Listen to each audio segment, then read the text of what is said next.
What's up, everybody? Welcome to the House of Mario, the award-winning Nintendo podcast, backed by 120 Power Star rating, and the doors to 102 are open. I'm your host, Drew Agnew, and joining me, as always, is my Banjo-Kazooie loving friend, Bryce DeWitt. Hello. You're a happy boy, aren't you? I'm a very happy boy. We'll get into that later. Yeah. When we actually talk about it. So this is our E3 Nintendo Direct 2019 special, where we talk about everything that was revealed and shown in the Direct. Yep. And E3 so far. I've handily compiled as much as I can, so hopefully we should get through this pretty well. Pretty well. Yeah. So just before we get into it, what did you think of the event overall? Was it well paced? Was it? I'm very happy with the pacing. The pacing was good. Everything got out pretty quick. They didn't flounder like they did last year with Smash. I thought they were going to do that with Pokemon this year by the way they were talking about it in tweets. And they definitely didn't. They got through it really quickly. There was a ton of fluff. So a lot of fluff, yeah. You know, it's sort of 50-50 in some ways, but the last 5 minutes of the Direct was the real steal show. So, yeah, I think it's pretty important we sort of just go down the list and just make sure that we cover all our bases. And I mean, we don't have to really talk about heaps of things because there is a lot of games that are sort of just coming to the Switch, but they've existed before. So yeah, they've existed before, or they might be just games that we personally looked at and went, whatever. Yeah, exactly. Well. Yeah, like this type of event, not everything's going to be for you. No, which is absolutely fair enough. To be fair, it did turn out better than I thought. Better than you thought? Yep. So, how so? Well, what were you expecting going into it? I mean, I was sort of expecting the very general stuff, and we did get most of the general stuff that we thought was going to happen, but then there was stuff like No More Heroes popped up, and, you know, obviously something special at the end There were a couple more surprises than I was expecting. Yeah, exactly, yeah. Some for the worst. But we'll get into that. Yeah, exactly, yeah. Oh, don't cry. Oh, Animal Crossing, where you going, baby? So the Direct started off with a Smash trailer announcing the hero from Dragon Quest 11, 3, 4, and 5? 3, 4, and 8. 8. Yeah, gotcha. Sorry, my handwriting's shit. That's okay. Yeah. So it's basically just like, hey, look, here's the Dragon Quest hero, but there's 4 of them in one character, so they're just interchangeable skins. Were they skins or echoes? I guess they were skins. No, they'll be skins. They'll 100% be skins because, I don't know, putting 4 Dragon Quest heroes in one thing kind of just seems like a bit of a cop out. Just seems like, you know, if you're gonna make them, you might as well just have them as fodder material. It seemed to be advertised as one character called the hero. Do they have names in the actual franchise? They do. Because I'm really not familiar with Dragon Quest. I'm not either. And obviously, I was like, oh, okay. Well, I guess this might be our only Smash reveal. And so they announced it. I was surprised to see more than one, which was great. Everybody thought it was Eredrick because he was in the game's code. It turns out that it's actually not just Eredrick. It's 4 heroes into one skin. Yeah. So that's pretty cool, I suppose. If you're into Dragon Quest, it's obviously really popular in Japan. Yeah, well, Dragon Quest is a huge series that's had a lot of resonance with Nintendo fans, obviously way back, and went to the PlayStation like Final Fantasy did, but having the new one, Dragon Quest 11 coming out and all this, it all makes sense. Yeah, speaking of, DQ11S got sort of pushed for Switch. We already knew that it was coming. Yeah. It's basically just a definitive version of Dragon Quest 11. And I mean, it looks good. There's like a 2D mode and I'm definitely keen all to that stuff. Probably get it, to be honest. Give it a go. It's a good entry point for Dragon Quest fans, for what I understand. A lot of people really hyped the game up, and apparently it turned out really well. I just never really considered it. It wasn't on my list, and I thought, well, if it's coming to Switch, then I'll probably just get it on Switch if I feel like it anyway. You know, and I mean, it did work out, so. Sure. Yeah, it's like the perfect game for on the Switch. Like we talk about, we really want Persona, but you know, Dragon Quest and now Ni no Kuni, like these games are starting to build up where they're like really pretty looking JRPGs on the Switch. Yeah, for sure. Not just what you're playing on 3DS, where you sacrifice for portability. Yeah, exactly. Yeah. So next up, they went into Luigi's Mansion 3, showing off some of that. Did a bit of a trailer explaining some of the multiplayer stuff, the single-player stuff, some of the moves Luigi does in the game, which has evolved a lot since the first one and Luigi's Mansion 2. So I've never played 2, but I know that number 1 is a pretty basic game. Like it's very basic, sort of sticks to its own, and it only sort of had to stand on its own. But obviously with 3, they've had to change it up a bit, and Luigi's got some new sort of stuff in his kit to take with him, like moves, like slamming ghosts into other ghosts and stuff, and it looks really good. It looks great, yeah. The first thing I tweeted out was actually about Luigi's Mansion, and I said that it might be a day one pickup for me because it does. It looks fantastic. Looks really good. Yeah, to me, it's like, to be honest, it's exactly what I expected. I expected just like, it looks great. I expected it to be great. Yeah. Obviously, I don't know that because I haven't played it, but it looks great. Mm-hmm. So yeah, it's what I expected, to be honest. With sort of the multiplayer stuff look cool, with the scare scraper being able to like go up the floors and that looks like a lot of fun, like co-op type of the multiplayer thing. Co-op. Yeah, so I'll be about that, sort of like, aiming for high scores together and all that. Yeah. And the Gooigi, it was funny when they announced that he's back, because they introduced him in the remake of the original Luigi's Mansion for 3DS. Yep. And it was basically like, your buddy that's invincible, that you can... someone who's not as experienced can play as, like that type of Nintendo trope, basically. Yeah, but they gave him more of a solo role too. Yeah, so he's actually got abilities that normal Luigi can't do, so you've got to, like... If you need like a treasure chest or something on the other side of spikes, you can send Gooigi because he's made of goo and nothing can hurt him. Yeah, except they can't water. Yeah, except for water. Poor water. Yeah, so if he's on the toilet and he's taking a bit of a heave, he better not fall in that bowl, otherwise he's gone. Yeah, poor Gooigi. Poor Gooigi. Yeah. So looking forward to this. It was a bit weird how we didn't get a release date.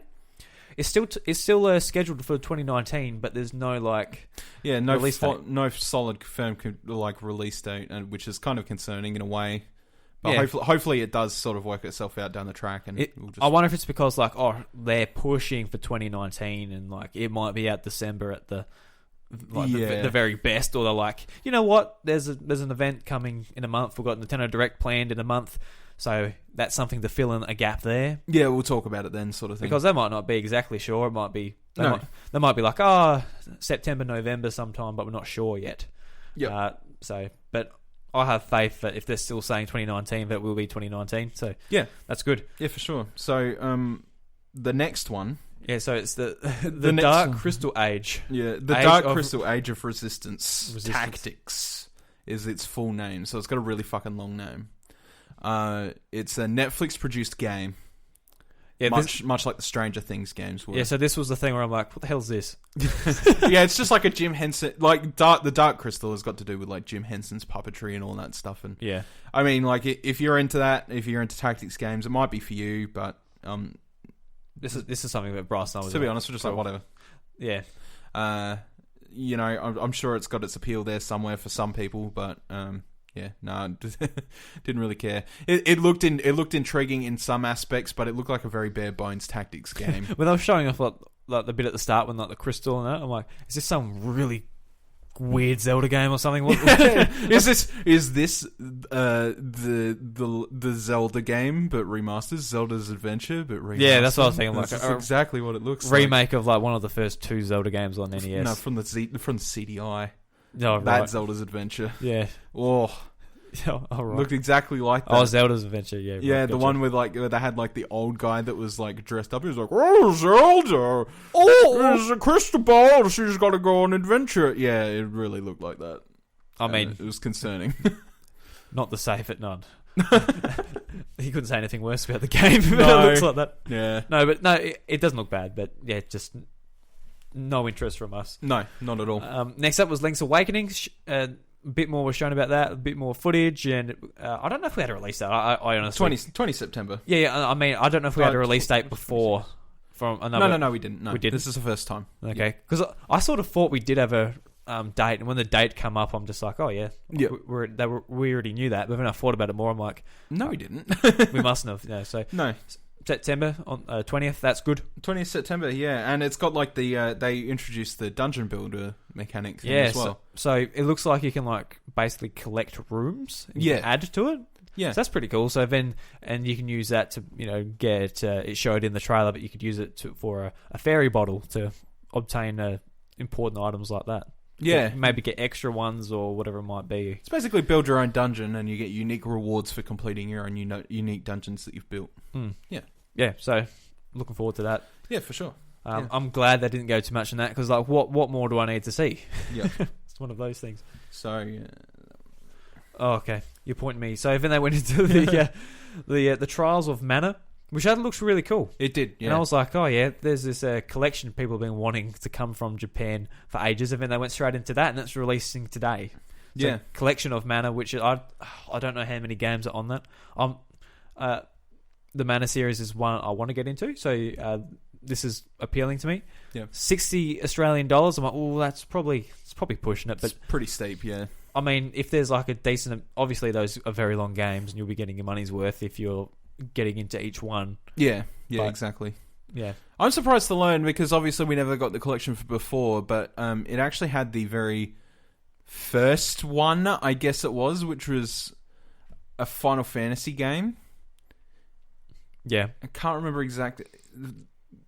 Final Fantasy Adventure or something. It's along the lines of that. I think it was. And it was a really fucking like poor excuse for like trying to introduce Final Fantasy games to the West. Yeah. Like, it was panned critically because they were like, make it action for the West, yeah. Yeah. Like, and it was just like a really poor rendition of Final Fantasy, and then all of a sudden, like, it's extended into the Mana series, and the Mana series is, like, really popular, so, yeah. I mean, cool. Yeah. It's good to see it's there today, but, yeah, it's $60 is expensive. It is. Next up is the much-rumoured Witcher 3. That's coming this year to Nintendo Switch. Mm-hmm. So that's cool. Yeah, looks fantastic. It was a complete edition too, so like, there's a lot of content. That's including like Blood and Wine and all. Is that gonna fill up your 8 gig card that you get that they're probably going to use? It's going to have one of those ugly box arts. Oh, there's no doubt. Without no doubt about it. But it is really good to see something as critically acclaimed as Wild Hunt on the Switch. It really is. Like, I'm dumbfounded, and I'm sure a lot of people are. It's really fantastic. And it's coming at a time where it's like Breath of the Wild was, 2 years ago now. I feel like a nice big portable RPG to play. Yeah. And I mean, it's gotten to that point where I'm just playing Breath of the Wild again. That's how, that's how I'm feeling right now for it. So yeah. Yeah. They showed off a bit more of a trailer of Fire Emblem Three Houses, which looked cool. It actually showed like some of the conflict that some of these, I guess, tribes or houses, whatever you want to call them, have against one another. And it got pretty dark in this trailer. I'm like, oh shit, this looks pretty cool. Yeah. Oh, look, I can't wait for this game, and I think I've made that pretty clear. Yeah, it's one of those games which is on the horizon, so at E3, I'm not too concerned about it. No. It's like it's here next month. Yep. It's going to be good. I want to get into it. Looking forward to just the presentation, everything on that game. Oh yes, yeah, it looks beautiful. Yeah, absolutely can't wait for it. I hope this is the one that really grabs me. Like I've had, obviously Awakening got me interested. Yep. Enjoyed it, played through. I didn't finish it, but that's where I really fell in love with some of the characters. And I hope this is the one which is like, yes, I can't stop playing it. I want it to grab me. I want it to grab. Fire Emblem was one of those things. Like I just want it to grab me so much, I just cannot stop playing it. Yeah. I hope this is the one. I really do. Yep. I agree. Especially after my Fire Emblem romp in the, recent times. Yeah, start of the year. Yeah. Yeah. Like, I'm still sort of making my way through them, but, at a very sluggish pace at the moment because I'm sort of juggling multiple things. But, I really hope this game does grab me as well and pull me along for its ride. I feel like it'll be pretty easy because I enjoyed Awakening so much, and hopefully it just sort of keeps up the momentum and a really great game comes out of it. So yeah, I think it will too. Yeah.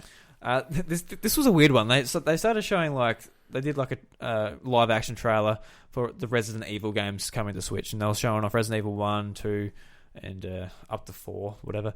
And I'm like, these games have already come to Switch, and they basically shown 5 and 6 I'm like, all right, cool. Which are critically acclaimed as some of the worst games in the series too, by the way. So, like, they make such a big deal of it, but that, oh my god. Something that really irked me in this trailer was looking at the co-op split screen method for 5. I didn't catch it. What was it? It's like this god-awful diagonal setting. It's diagonal. And it looks fucking... It's Lego or it something. looks ass. It looks ass. It looks terrible. Like, I don't know. Resident Evil... Resident Evil 7 or Biohazard 7 did something right. Yeah, because I was getting excited because I'm like, oh, is this Resident Evil 7? Yeah, but they just do all of them up to 7? I'm like, oh. But I didn't... when you mentioned that, I thought about it and I'm like, no, it can't be because they've been doing that for cloud-based gaming. Yeah, it's cloud-based in Japan, yeah. So it's just like, no, it can't be it. And then it turned out to be 5 and 6. And like, I played through 5. I finished 5. I've never finished 6. 5 is a weird game that sort of just like really went off track with Resident Evil. Didn't make a lot of sense. Apparently Chris Redfield likes punching boulders a lot. I don't know. Just action. Oh, yeah, but in the weirdest way. It's like not even like, yeah. To be honest, they're not bad games mechanically, except maybe the AI. The AI is fucking shit.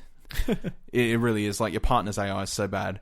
But like, mechanically, shooting zombies and doing all that, that's all perfectly fine. And I mean, you might get some enjoyment out of it, but honestly, it sort of just takes Chris Redfield out of one picture and turn him into this basically like dumb, muscular boy, fucking heavy man. He's got no brains about him at all. It's a really, yeah, it's a really weird experience. And then Resident Evil 6 is here and there. Some people enjoyed it, some people don't. Yeah. So really, it wasn't that much of an announcement.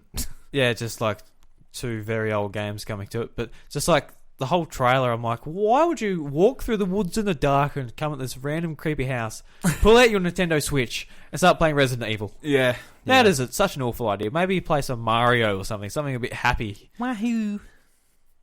Maybe they just really like the immersion, like, oh, let's sneak out in the woods and play the scary game. That's really going to make a shit ourselves. Did you bring any toilet paper? No? Good. That's the way you want it, yeah. Right in the pants. Right in the pants. This was one of the biggest surprises of the show, Bryce. So No More Heroes 3 was announced. Yeah, I didn't recognise it at first. I didn't either. No. Until, until it was very obvious, yeah. Yeah. And I mean, this is great because, like, Travis Strikes Again is not a bad game by any means, but it is not No More Heroes 3. Yeah, it didn't really interest me to go and pick it up either. But like, for the price, it's a good arcade game. Yeah, for sure. That's the finer point about it. But everybody's sort of been waiting for No More Heroes 3. I think, like, I personally have never touched No More Heroes. Haven't you? No. Oh, right.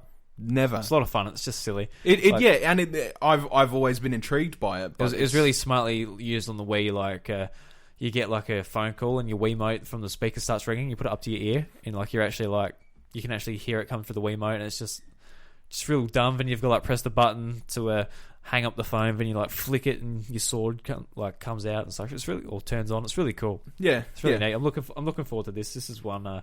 I'll be picking up. I mean, yeah, I think so too. I'll catch up on it and see where it goes. And I've got both games if you want to borrow it for your Wii. Oh God, if I can find my goddamn Wiimote. But yeah, I'll I do want to get into it because I have always sort of been intrigued, and No More Heroes 3 looks pretty phenomenal so far, just from what we've seen already. Yeah, just like it's pretty early footage, so nothing. So you just threw me off. I thought you were farting or something. Anyway, let's move on. So Contra Rogue Corps was shown. Didn't really interest me at all. What about you? Well, you bigger. I mean, it looks like a good co-op shooter, but it's weird to see Contra come back in such a strange fashion. Yeah, like Contra. The way I remember Contra is 2 buff army dudes running around shooting shit on a side-scrolling adventure game. Yeah. You know, sort of thing. And now all of a sudden it's just like, here's Contra and here's like a buff commando, and then there's this woman with an alien stomach that eats things and a bear. And And I'm like, oh, cool.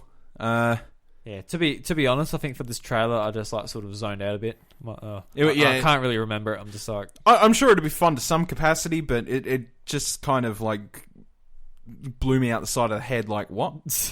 Excuse me?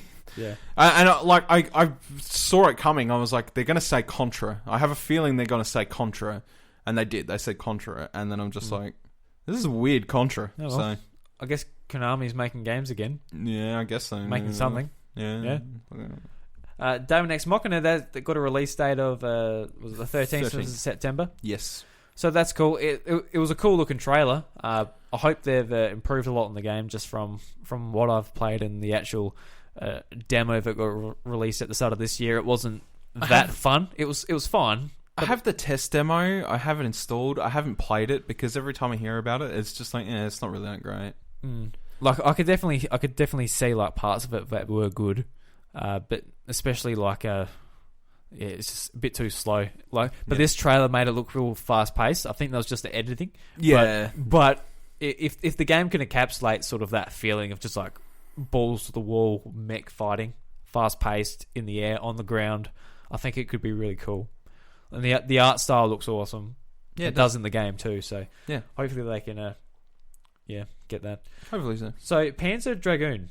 I don't even remember what this is, to be honest. It's a remaster of an old game. It's just like you're flying around on a dragon and that's right, that one. Shooting. Yeah, this was one. Shooting things. This is one I just looked at. Went, yeah. It's one of those things. It's a remaster of an old game. So yeah, kind of just skimmed over my head. I never really had much involvement with it. I knew what it was, but I never really played it.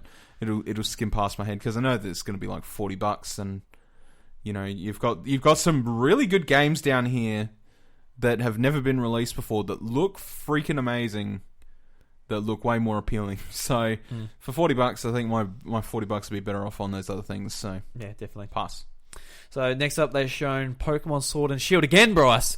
And we knew this a few hours before the direct that Pokemon would be showing up again because of a tweet from @Pokemon. Yep. And we were worried because so we just saw Pokemon. Seriously, you don't have to fill up with more Pokemon stuff. Show us some new stuff. Where's that juicy Animal Crossing? Come on.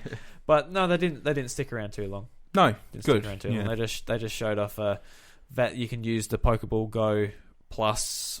Pokeball Plus. Put Pokemon in and walk with it. You can't use it for throwing your Pokemon out or any motion controls like we were in Let's Go. But yeah.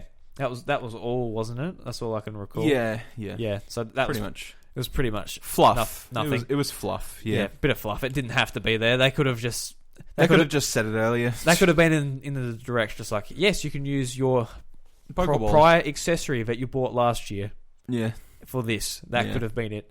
But no, I guess it's an excuse to show up. Like, just have more games in their list, which will look impressive to just people. Yeah, like counting the amount of games there. Yeah, and straight after this, they actually shown Pokemon the first time it being played on the Treehouse, and they were in the wild area. And to be honest, seeing it in motion, I was a lot more impressed than even the direct. It looked so good. Yeah, it did. Yeah. It looked awesome. Just the camera perspective of seeing the Pokemon in the wild and the raid battle technologicals. It looks awesome. Like, they really went in depth with the raid battles and everything. So I do urge you guys to go and watch that if you missed the live stream.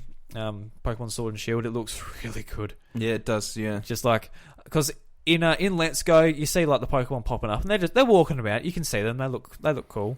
But in this, they actually like with the third person camera basically at your level. Yeah, like they look like so much more natural. They do. And you do like a whistle thing, and with some species it will make them run away, others it will make them see you and want to attack you. It's really cool how I've done all that. Yeah. Looking forward to it. And there was a Butterfree like 3 meters above your head, and I just said to Bryce, how the hell do you reach that Butterfree? How on earth do you reach that, boy? Next up, they're showing Astral Chain. This is a game coming out not long at all, on the 30th of August. Looks really good still. A bit more of a story trailer, sort of explaining the sort of the links between the monster things, which I've forgotten the name of, and the police people. Yeah. So yeah, it looks really cool. Yeah, Looking I'm forward super to keen for it. This is like one of your most anticipated games from what I can tell. Yeah, because it just looks so damn good. It does, doesn't it? Yeah. It does. It looks freaking crazy, and that's what I love about it. Just a whole new concept, smashed right into it, turned into an action game. Beautiful. Looks fantastic. So, can't wait for that. 30th of August. It's the day after my birthday. Yeah. Next up, Empire of Sin. I can't remember what this is at all. This was a Mafia top-down game. Yes, that one. That looked interesting. It looked interesting. I was a bit worried at first because I'm like, really, Mafia 3 or something ported the Switch? Really? But then it went out and obviously it was a top-down perspective. I'm like, oh, this looks interesting. And it looked cool. I don't know. I don't think it'll be like a purchase from me or anything, but it did look interesting. Yeah. Good if you're into the top-down sort of... Yeah. Next up was Marvel Ultimate Alliance 3. This is very soon as well, July 19th. And that's it. I'm looking forward to it. Sort of just showing a bit more story, a bit more gameplay, and it's showing that there's an expansion pass for. It was an X-Men and a couple of other franchises. X-Men, Fantastic Four, and something else. Yeah, something else I wasn't actually familiar with. Yeah, so that's cool. I got no idea if I'm going to really enjoy this game or not to be dropping money on expansion passes just now. But the thing is they've already released it, apparently. That's what it said on the thing anyway. The expansion pass? Yeah, I'm pretty sure. You probably pre-purchase it already, I assume, yeah. So it's like similar, obviously, to what you could do with Breath of the Wild and Smash and all that. You could just pre-purchase the whole bundle. But I mean, I suppose if you're into it, it's honestly not going to be... I don't think it'll be a pickup for me simply because I'm just sort of like... Yeah, do I need it? Not really. Yeah. Am I going to play it excessively? Nah. So I think I'll pass on it, but it looks interesting enough. Yeah, I'm keen to play it. Oh yeah, I know. Yeah. Just basic hack and slash, level up, play as characters that I like. Yeah. Spider-Man, Captain America. America. Look, it's a Captain America. All right. Cadence of Hyrule. It's got a release date. Drew's birthday, June 14th. Yes. Hooray. This week on Friday, for us anyway. It's the 13th in America. Cool. Looking forward to this. Oh my god. I'm so looking forward to this. It got a price as well. We checked the eShop just before. In Australia, it is $37.50. And I think that's pretty good. It's not a bad price. I was expecting a bit less. I was expecting like 30, but... Well, here's my honesty. If you put... Crypto the Necrodancer on there, and imagine Crypto the Necrodancer was new, probably would be $30. I would say it'd probably be $30. They're like, we can get the extra 7. Zelda tag. Yeah, we get the extra 7. Yeah, we get the extra 7 out of people. But to be fair, the fucking music soundtracks that they showed in the trailer during this direct just made me go, beautiful. I want it. So it doesn't matter anyway. I know that I know this game's going to be picked up for me. I no question likewise, dude. Yeah. Crypto the Necrodancer was really fun too because I picked that up for $1 on Switch or something like crazy on a sale. Yep. I think it is now. I see that Crypto the Necrodancer right now is on sale because Nintendo are holding an E3 sale for the next week. Yeah. I had a quick look and there looked to be some quite good bargains. There's like obviously the first party games and heaps of indie games and that, and I see that's on sale, but I can't check the price because I've already bought it. Mm-hmm. So I assume that might be like real cheap. So if you're interested in maybe getting a cheap version of the Necrodancer, maybe try that one before you spend your $40 on. Yeah, Zelda. For sure. And I mean, hey, give it a go because Crypto the Necrodancer is a pretty wicked game. So if you enjoy Crypto the Necrodancer, then you're going to enjoy Cadence of Hyrule, like as a Zelda fan, if you are a Zelda fan, that is. With like crazy respect. It's a really good indie game. Next up, Bryce, this is one of your highlights. Mario and Sonic at the Tokyo Olympic Games 2020. Okay. Yeah, exactly. Highlights. Yeah. See, these games they're always like quality games and they're fun. You know, get people together. You know, you do rock climbing and the fencing looks fun. To be honest, I was going to say to you, the fencing actually looks fun. Like Waluigi versus bloody Tails, or just some stupid combination of characters. But yeah, I like it. No interest from us. Like I've never bought one of these games in my life. No, but yeah, I'm sure it'll be fun. Sure, it'll be good. Yeah. Exclusive to Nintendo Switch. Yeah. Well, I'd imagine so with Mario in the title. Yeah, it doesn't have a 3DS version or anything anymore. So no. Yeah. So actually, this is a highlight of mine, Bryce. Animal Crossing. We got to see it. New Horizons. Yes, New Horizons, brand new Animal Crossing game.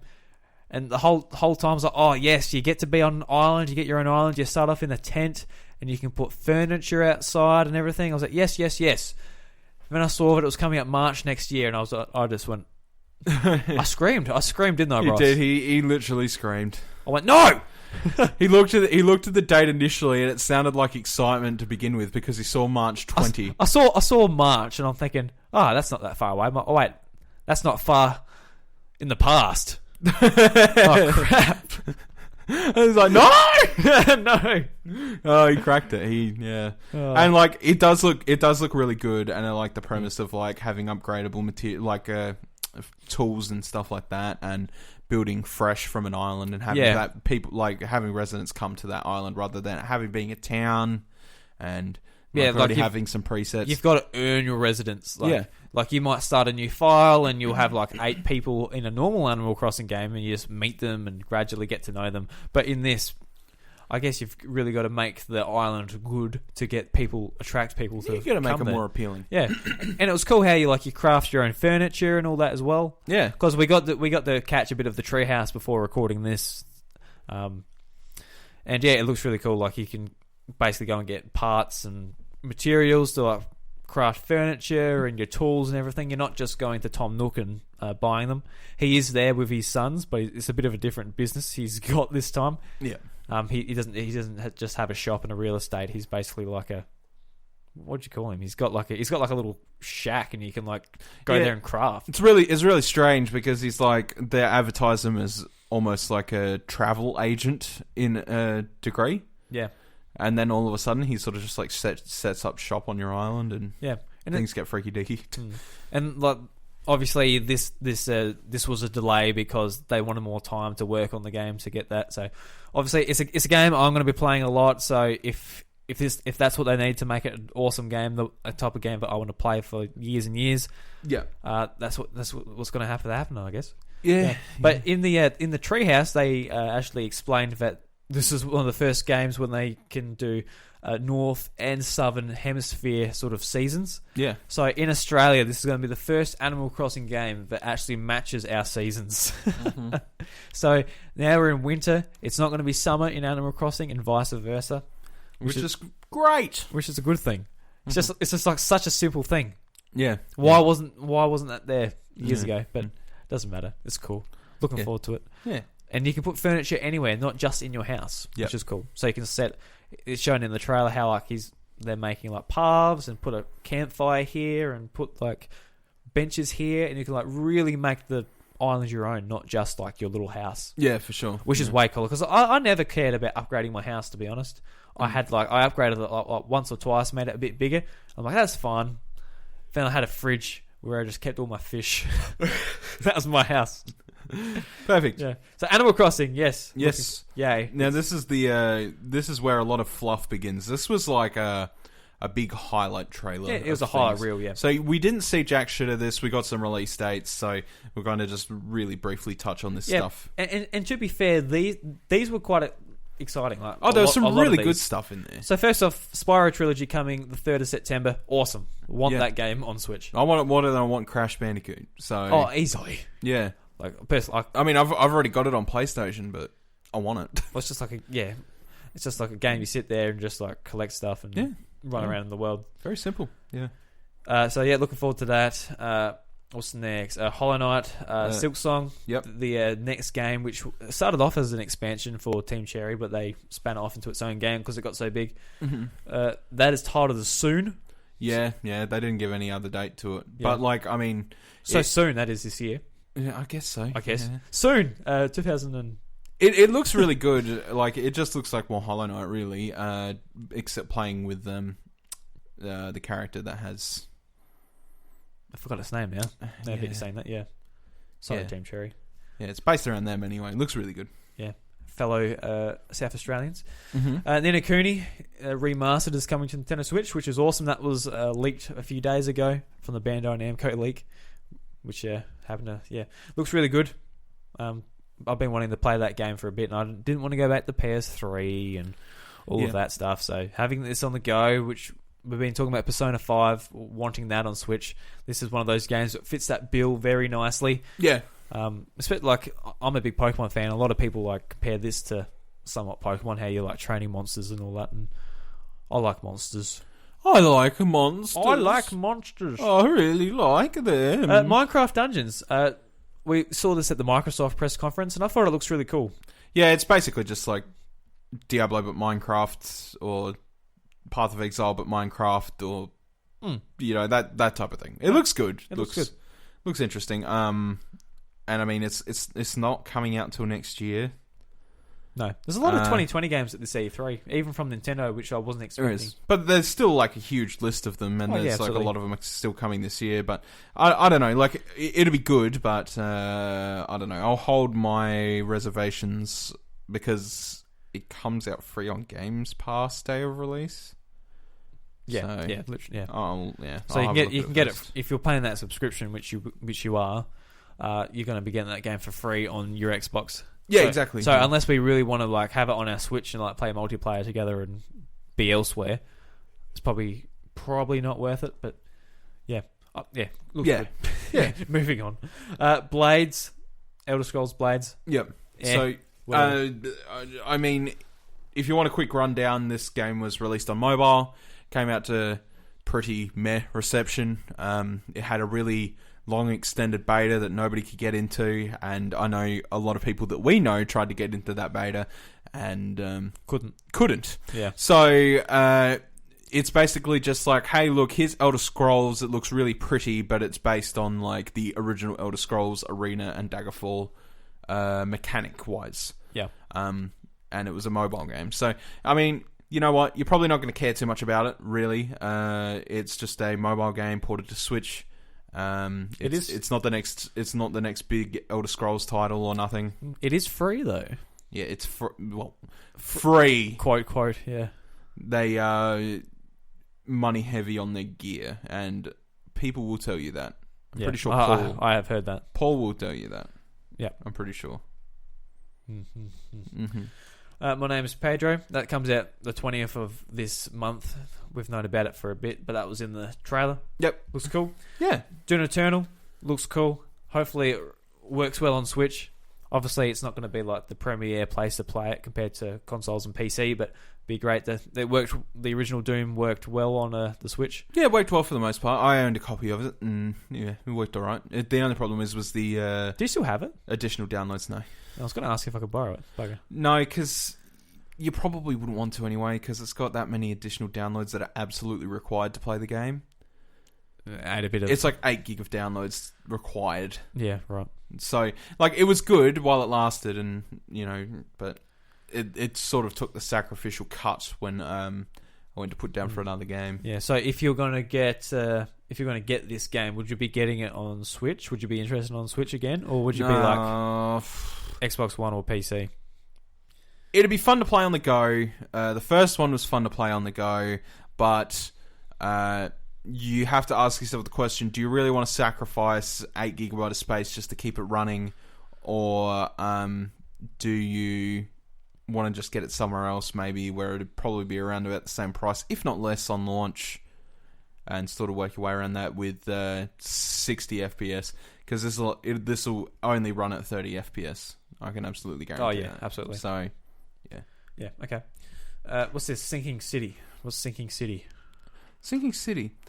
Can you remember what that is? They had like a miniature trailer for it, but I actually don't think they had much else. It was one of them real ones that sort of popped up. Didn't really pay much attention to it. All right. Wolfenstein Youngblood. Yep. And that's coming soon in July. Yep. Another one of those situations where it's like, is this where I should play it or not on Switch? But yeah, but it is a cooperative Wolfenstein. So if you're looking for cooperative stuff to play, out of the way combat like Doom and Wolfenstein are, you know, you might find some joy in it. Wolfenstein has been really big in recent years, obviously, after its resurgence, and yeah. Now you're playing as BJ Blazkowicz's daughters, and you gotta go find him. You gotta go find him, and that's where the co-op part kicks in. Is one person plays as each daughter, and yeah. And was it Dead by Daylight's coming in spring? Yep. Alien Isolation. is this year. Final Fantasy Crystal Chronicles Dungeons is coming summer. So what's that? That's winter, so that's soon. It's taken long enough. Yeah, it has, yeah. It's one of those games which is just like constantly waiting for.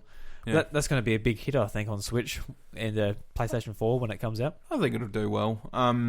But yeah, it has taken its time to get here, so I don't know. See how it goes. Wishy-washy, all that jazz. Wishy-washy. Dragon Quest Builders 2, July 12th. This is a game I've known about for ages, but it's just come up in this because why not? Just Dance, Bryce, is the big one for you, mate. This is one you're going to be getting those Joy-Cons off. Just Dance, gonna be okay. Oh, Just Dance. Stranger Things 3, that was shown at the Direct earlier this year. The second Netflix game on the Switch. Yeah. What's this one? What have you got here? Oh, Jesus Christ. Catan.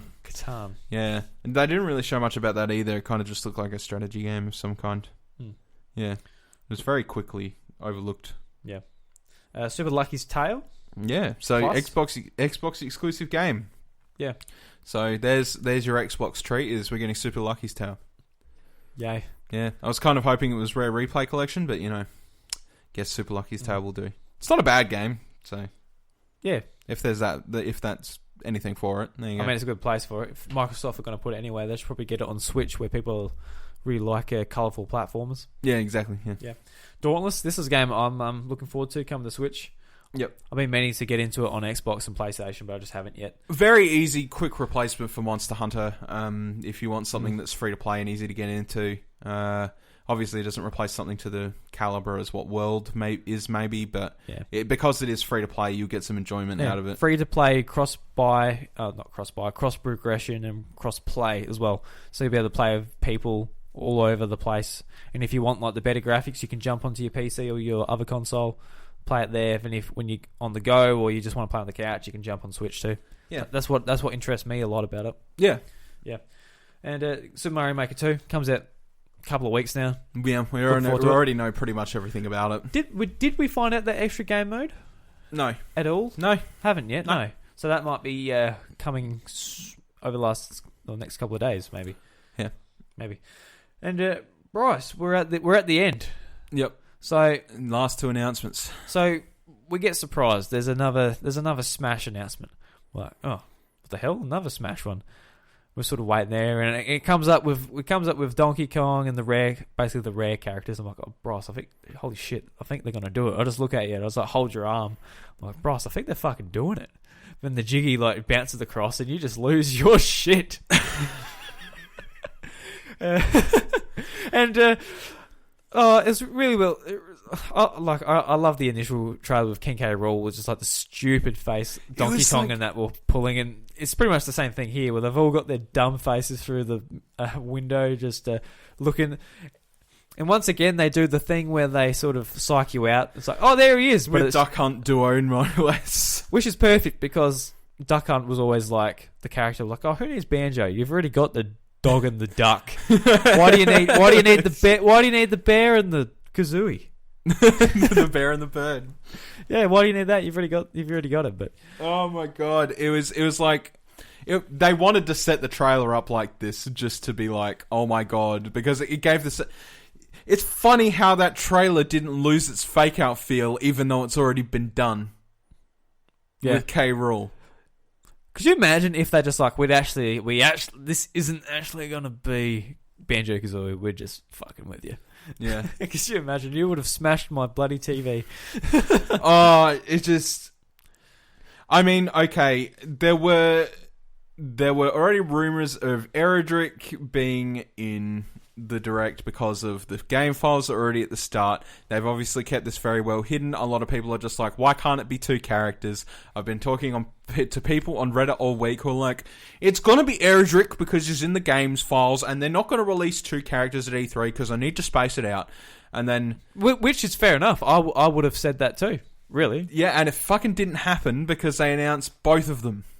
I guess they just came to the conclusion that they were like, you know what? people in the West probably won't give half as much as a shit about the DQ characters, but they'll go fucking nuts about Banjo. Yeah, I wonder what their thinking was. Like, they could have just like thought about what would have been huge at E3. Obviously, it's Banjo. That's what everyone's going to lose their shit about. They could have held the Dragon Quest characters until a bit later. I guess it's just because of like what's ready to come out. Well, the thing is I don't even think I think the Dragon Quest characters are the next lot, and then we have to wait even longer for Banjo. Yeah. So basically, they just did this for hype factor to know that we're getting it and it's happening, and it's like, and like, it floored me. It did. It fucking floored me. It's beautiful to watch. Beautiful to watch. Well, because look, if anything, when you talk about a Banjo announcement, you're like, oh, well, you know, what kind of a design would they be able to use for Banjo? They're going to stick with the nuts and bolts design that's like square-nosed and like weird, or like you know, mid-40s Banjo. Are they going to like try to up-res like the original Banjo to some degree? But they managed to make like this really sleek Banjo and Kazooie that like fit every fucking keyhole you could possibly imagine. You're just like, oh my god, it is perfect. The way they announced it was worthy. Everything that it looks like they do in the game looks on character, on point. The Talon Trot's there. Kazooie has grenade eggs. They have the beak bash where Banjo takes Kazooie out of the backpack and uses her as a bat. Like, they've got so much stuff there where I'm just like, holy shit, they did it. I'm floored. And I'm so happy. Banjo's been a request for Smash since Melee. Ever since they released the first Smash, and they're like, oh, Banjo's not here. Well, hopefully he's in the next one. Wasn't there. Obviously, we've gone on through time. We lost Banjo. Banjo's back. Obviously, they've been talking with Microsoft. They're like, you know what? Minecraft Steve ain't gonna work, fellas. It's gonna have to be Banjo. That was a legitimate worry. Like, oh shit. Well. It was a legitimate worry. Because, look, and again, I'll say it. I don't have disrespect for Minecraft. I've played a fuck ton of Minecraft. But I don't think we need Steve and Smash. Steve for Smash. Steve for I'll start up a petition to get rid of Banjo-Kazooie. to put Steve in. The thing is I know people like Meta, who listens to the show, are like, I would love to see Steve and Smash. And he grew up in a generation where Minecraft was produced to him at a very young age. When I was introduced to Minecraft, I was about 15. Yeah. So I enjoyed Minecraft for what it was, and I had a lot of time with it, and I really did enjoy it. I spent probably a couple hundred hours on Minecraft. So I don't have any disrespect for Minecraft or anything like that, but Banjo and Minecraft, like, if you're picking a gaming icon, especially for a generation like that far back, for Nintendo fans, yeah, it's like one of the top 5 Nintendo characters from Nintendo 64. Rare. It was during the Rare Golden era. Everybody remembers Rare as like this amazing thing that lived throughout the SNES and the 64. You know, they made Conker, they made Banjo, they made the Donkey Kong Country games. That's why we got K. Rool back. So the only logical sense of conclusion was, hey, Banjo, and Banjo came back, and holy crap, like, the internet, I haven't checked Reddit yet. I can't wait to go on Reddit and just see all these fucking cries and cheers of like, oh my god, they finally did it. Because it was just as big as K. Rool. It really was. Like, seeing Banjo come back, it was just... Poof. Yeah, so there's one slot left. There is one slot left. For the DLC characters, and it'll be interesting to see who that is. Yeah, well, I'm curious to see how it goes with the Dragon Quest characters, because I'm not sure how many people will be too happy about there being another sword fighter in. So, we got Banjo to sort of balance that out. But Joker's almost sort of there. He's a knife user, but... you know, yeah, a little bit of hand-to-hand. So we're going to keep that in mind. So wonder who the last character is going to be. Yeah, like we sort of got, like, we got Banjo, who's another one who we're like, we need this character. It's a lot of people, like with Ridley and K. Rool, a lot of them have been met. Yeah. Now, like, yeah. Anyway, exciting stuff. Oh, Absolutely, look, absolutely stoked to have him. you've got a video of my reaction. I'm pretty sure you're going to post that. Oh, I've got to cut it up. Yeah. It was definitely, it was the thing that spun me around anyway. I was pretty okay with most of it through this, but then this happened and Yeah, so basically, the character reveal punched him in the head, and then the bit what happened next just smacked him into the ground. Kneed me in the nuts. This Yeah. was the biggest friggin' blowout at the end of this. Wasn't direct. expecting that at all. I wasn't. So they announced the sequel to Breath of the Wild, which was just out of left field. Not expecting wasn't expecting anything from Zelda, to be honest, let alone a sequel to Breath of the Wild. But well, we got Link's Awakening, but yes, yeah. Yeah, well, Yeah. you know what I mean. Yeah. Apart from that. Yeah. But yeah, watching this trailer, I'm like, sort of watching all the squiggly things. I'm like, looks like Zelda. Oh my shit! Yeah, then it like all that sort of, I guess, what do you call it? Ganon sort of dust. I don't know, what do you call it? The purple sort of stuff. The corruption line. The corruption line or whatever you call it. It's just like, shit, is this Zelda? Then it is very much Zelda. Yeah. And it looks really cool. It looks like, Breath of the Wild, the story's being continued. Yeah. And you're sort of seeing a Zelda there as well. And what I brought up to Bryce, that she's actually she's wearing the hero's outfit, and she's actually with Link on the adventure. I'm like, I'd love to see Zelda more integrated into this story now. Yeah, for sure. And we talked about the Gossip Stone on the Gossip Stone episode, where we did sort of the silly prediction type show, and that was that Breath of the Wild 2 will have multiplayer and all this stuff, and players like Zelda and that. I'm like, that would be really cool. Yeah. Just talking about that now that this is announced and Zelda's pretty much with you on the adventure, that would be cool to see. Yeah. Definitely don't want her taking a backseat role. No. I really want her involved in it, and it sort of pushes on. But, I mean, let's break it down real quick. Down, waka waka. We've obviously talked about all the squiggly lines and everything coming out of an ancient ruin type of thing. Yep. We see Link and Zelda with the pack yak venturing down into this ruin. And eventually they come across a sort of magical field. You can see a corpse. That corpse starts to rise up all, holy shit, it's the Walking Dead type of vibe. You can see the gem on the head. You know it's Ganondorf. And the eyes just glow up, and then all of a sudden Hyrule Castle lifts up out of the ground. So obviously what's happened is they're looking to rebuild Hyrule. They're going through the castle to make sure that everything can be done. They've discovered this crypt. Ganondorf is buried down there. Presuming that his mummification is through the same Sheikah magics that were performed on the shrine bearers. Yep. That you see throughout the 120 shrines or whatever. And he's somehow managed to use that method to resurrect himself, and he's back. So, it was look I'd said to you post this that when the Champions Ballad DLC was on the horizon, I wanted it to be a sort of forward story with flashbacks where Link and Zelda are going around to each kingdom and they're sort of reuniting the tribes, getting on the trust back, working together as a unison, but talking about their champions at the same time. Turns out it wasn't that at all, and it was mainly just Link going around and reconnecting with memories of the champions and all that stuff. So it wasn't post-Zelda story. So this post-Zelda story, in my imagination, has now actually become a full-blown sequel. And that blew my mind. It'd be interesting to see how the world would be different too, because I guess the scene of the castle, Hyrule, very much looked the same. Mm-hmm.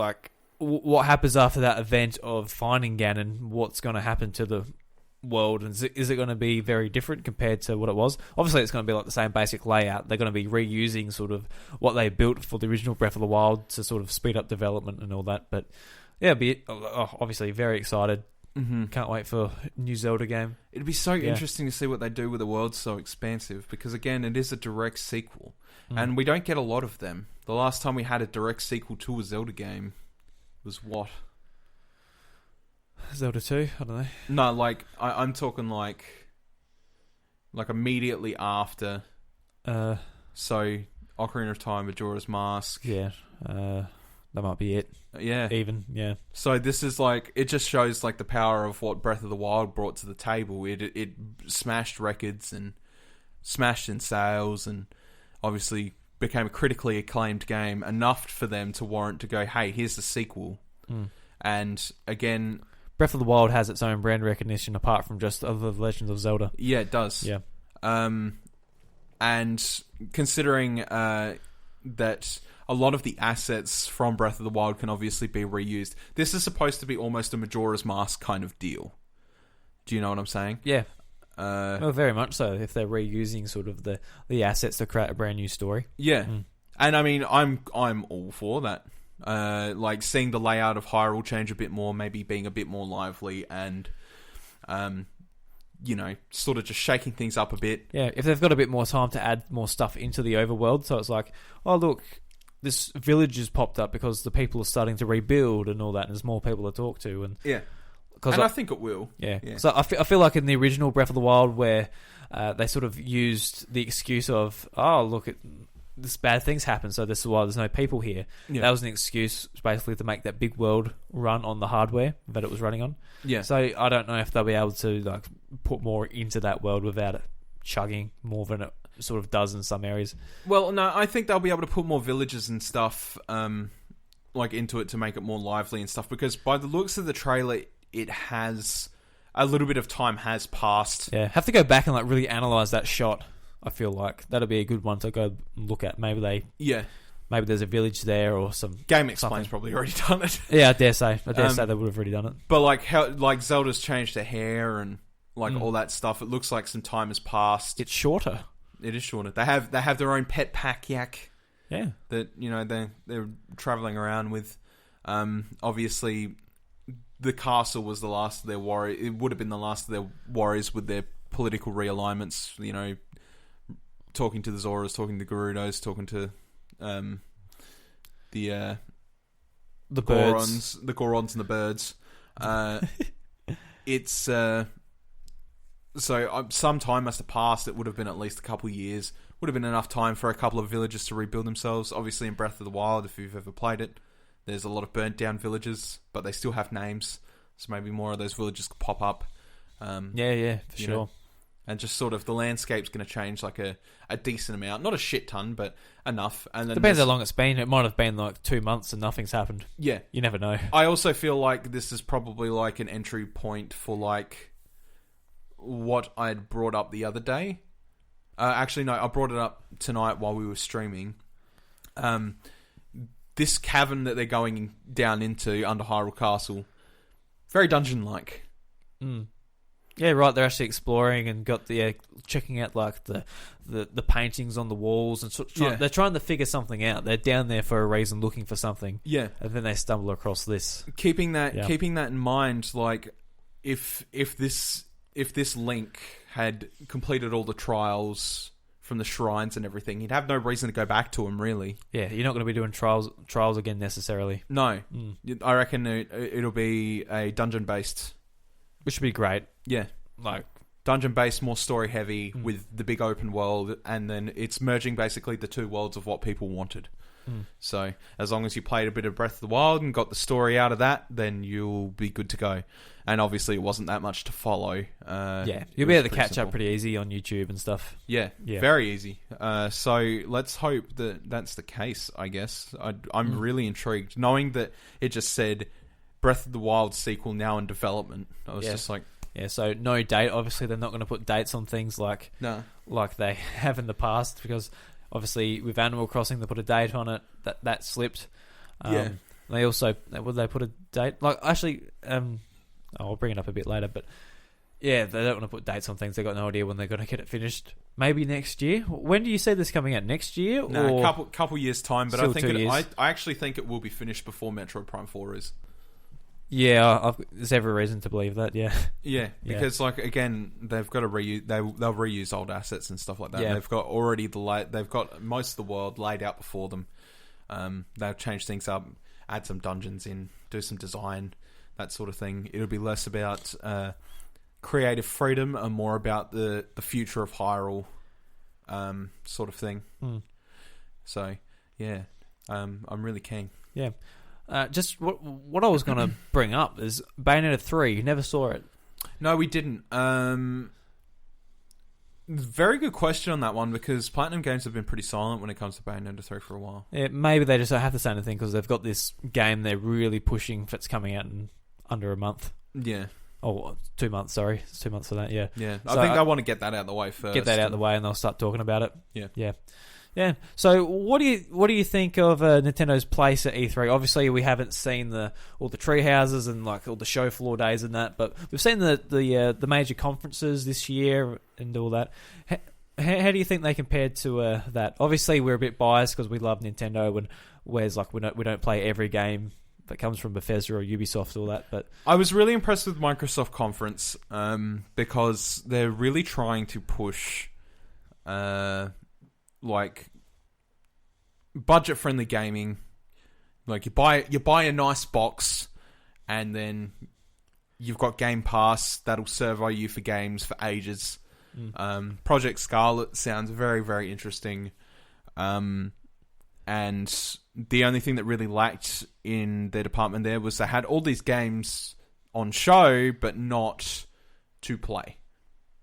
So they kind of lacked on that a little bit there. Obviously, with Nintendo, you've got Treehouse to outline most of that for the couple of days, and most of the stuff that was in the Direct was more just for reveal. Yeah. If you want more information, we'll go and find it. Because they'll have it at some point. Yeah, exactly. Because throughout the Direct, it says that it's going to be at the Treehouse at some point, so you'll know to go and see it. Yeah, exactly. Yeah.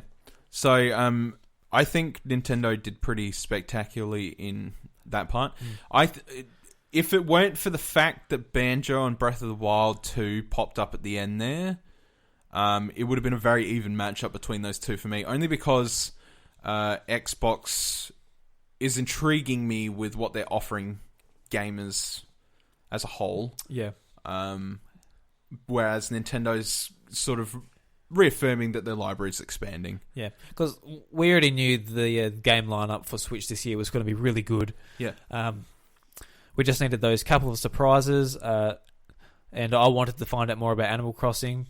Obviously, the disappointment for that isn't coming this year. If it didn't have Banjo and Breath of the Wild sequel at the end, I would have just been left with, okay, Animal Crossing is not this year, and oh damn. Yeah. So, well, shit. Yeah. But yeah, really, really enjoyed it. E3 was nuts. Great E3 showing, and I was actually surprised with the amount of like third-party sort of random announcements in there too. The type of things you'd see like at Microsoft, where it's just like this little thing here, this little thing there. Yeah. Like, just all those games that, like, we didn't care about probably most of them. But it's good they're there, and I hope that they find an audience of people that really love them. I think it's been a pretty balanced E3, I think, is my ending statement. Like, I think I had joy for most of it, and like while there wasn't anything that like blew me out of the water until Nintendo's, for my own nostalgia and reasons. Reasons. Yeah, like Breath of the Wild 2, man. Jesus. Like, how many more E3s do we have to sit through to actually play it now? God. A few. Yeah. Yeah. Like, I feel like it's been a pretty good balance this year. Usually it's like, oh, this conference was shit, this conference was shit, this conference was okay, or like, this conference was great, this conference was great, oh my god, what the fuck are they doing?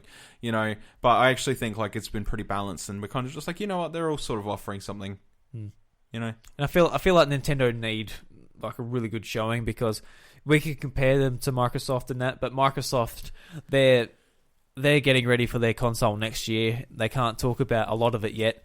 So this year is sort of like a bit of a stopgap.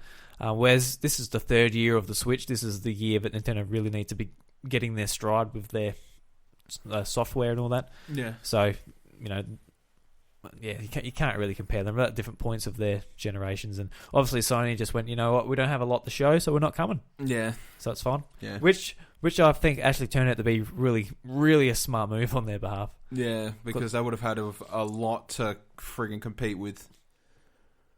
Like if they just had to show their like Ghost of Tsushima and all that again, it's like, oh, we've already seen it like that. I don't think they would have had any surprises because they're ramping up PlayStation 5 as well. So yeah. Like I wrote at the bottom of this page here, 39 games and 2 Smash characters. Like that's a lot of info. Yeah. That's a ton of info. 43 minutes, which the direct took. Yeah. And they smashed that all out very quickly.